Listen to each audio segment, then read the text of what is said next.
Hello అందరికీ! అందరూ ఎలా ఉన్నారు? Welcome back to my channel. ఈరోజు ఈ వీడియోలో కాకరకాయ ఇష్టం లేని వాళ్ళు కూడా చాలా ఇష్టంగా తినే కాకరకాయ నువ్వులు వెల్లుల్లి కారం ఎలా చేయాలో చూద్దాము. ఈ కాకరకాయ కారంని ఒక్కొక్కళ్ళు ఒక్కొక్క విధంగా చేస్తారు. కానీ ఈ వీడియోలో మా అమ్మమ్మ స్టైల్ ఆఫ్ కాకరకాయ కారం చాలా కమ్మగా, చేదు లేకుండా అందరూ ఇష్టంగా తినేలా ఉంటుంది. ఈ కాకరకాయ కారం వేడి వేడి అన్నంలో కొంచెం నెయ్యి వేసుకుని తింటే అద్దిరిపోతుందండి. దీనికోసం పావు కేజీ కాకరకాయలు, 3 రెబ్బలు కరివేపాకు మంచిగా వాష్ చేసుకొని తడి లేకుండా ఆరబెట్టుకోవాలండి. ఇలా చేసుకోవడం వల్ల ఈ కాకరకాయ నువ్వులు వెల్లుల్లి కారం ఫ్రిడ్జ్‌లో పెట్టాల్సిన అవసరం లేకుండా బయట కూడా స్టోర్ చేసుకోవచ్చండి. స్కిప్ చేయకుండా వీడియోని ఎండ్ వరకు చూడండి. ఇంకా ఈ కాకరకాయ నువ్వులు వెల్లుల్లి కారంకి కావాల్సిన ఇంగ్రీడియెంట్స్ పల్లీలు, నువ్వుల నూనె, కారం, సాల్ట్, అలాగే ఎండుమిర్చి, వెల్లుల్లి రెబ్బలు, ధనియాలు, జీలకర్ర, అలాగే నువ్వులు అండి. అందరూ ఈ కాకరకాయ కారం చేయడానికి చాలా ఆయిల్ యూస్ చేసి డీప్ ఫ్రై చేస్తారండి. కానీ ఈ వీడియోలో జస్ట్ 3 టేబుల్ స్పూన్స్ ఆయిల్తో ఈ కారంని ఎలా చేయాలో చూద్దాం.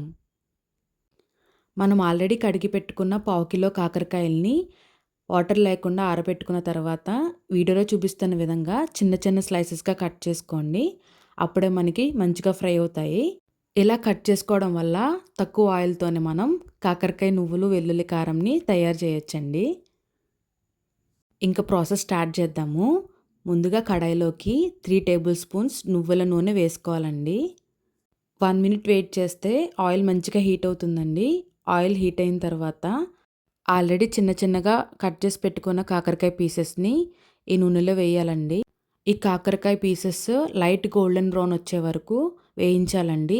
ఈ కాకరకాయ పీసెస్ క్రిస్పీగా వేగడానికి 15 మినిట్స్ అయితే పడుతుందండి. ఈ ప్రాసెస్ అంతా కూడా గరిటెతో కలుపుతూ ఉండాలండి, లేదంటే పీసెస్ మాడిపోతాయి. ఎందుకంటే మనం చాలా తక్కువ ఆయిల్తో చేస్తున్నాం కాబట్టి. కాకరకాయని పీసెస్గా కట్ చేసుకునేటప్పుడు పొట్టు తీయనవసరం లేదండి.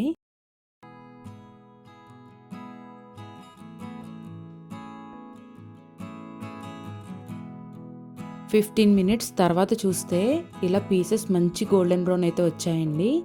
సో ఈ కలర్ వస్తే సరిపోతుందండి. ఇప్పుడు మనం ఒక ప్లేట్లోకి ట్రాన్స్ఫర్ చేసుకుందాము. చూసారా, తక్కువ ఆయిల్తోనే ఎంత క్రిస్పీగా ఫ్రై అయ్యాయో. నెక్స్ట్ మనం అదే కడాయిలో 2 టేబుల్ స్పూన్స్ పల్లీలు వేయాలండి. పల్లీలు మంచిగా ఫ్రై అయిన తర్వాత దీంట్లోకి 2 టేబుల్ స్పూన్స్ ధనియాలు, 1 టేబుల్ స్పూన్ జీలకర్ర వేయాలండి.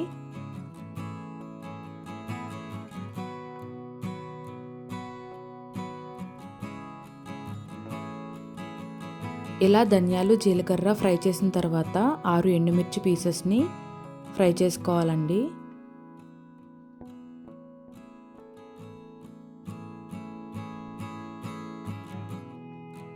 ఇప్పుడు దీంట్లోకి 5 టేబుల్ స్పూన్స్ నువ్వులను వేసుకోవాలండి. ఇలా నువ్వులు వేయడం వల్ల చాలా కమ్మగా ఉంటుందండి. అలాగే హెల్త్కి కూడా చాలా మంచిదండి నువ్వులు. ఇలా 1 మినిట్ ఫ్రై చేసేసరికి నువ్వులు చిటపటమంటాయి. అప్పుడు మనం కడిగి ఆరబెట్టుకున్న కరివేపాకును దీంట్లోకి వేసి ఫ్రై చేయాలండి.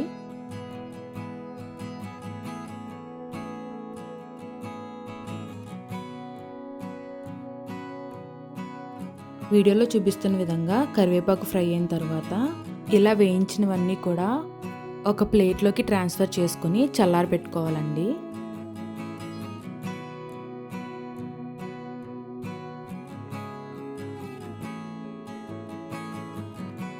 చల్లారిన తర్వాత ఇవన్నీ కూడా ఒక మిక్సర్ జార్లోకి ట్రాన్స్ఫర్ చేసుకోవాలి. ఇప్పుడు మనం దీంట్లో 2 టేబుల్ స్పూన్స్ కారం, 1 టీ స్పూన్ సాల్ట్ వేసి కోర్స్గా గ్రైండ్ చేసుకోవాలండి. ఆగాగి 2-3 పల్సెస్ ఇస్తే సరిపోతుంది. ఇలా చేయడం వల్ల పలుకు పలుకుగా రోట్లో దంచినట్టు ఉంటుందండి. ఇప్పుడు దీంట్లోకి 15 వెల్లుల్లి రెబ్బలు వేసి 2 పల్సెస్ ఇవ్వాలండి. ఇప్పుడు చూసారు కదా ఎలా ఉంది. ఇప్పుడు ఆల్రెడీ మనం ఫ్రై చేసి పెట్టుకున్న కాకరకాయ పీసెస్ని ఈ మిక్సర్ జార్లో వేసుకొని మళ్ళీ 1 పల్స్ ఇస్తే సరిపోతుందండి. లేదంటే పౌడర్లా అయిపోయి రైస్లోకి అంతగా బాగోదండి.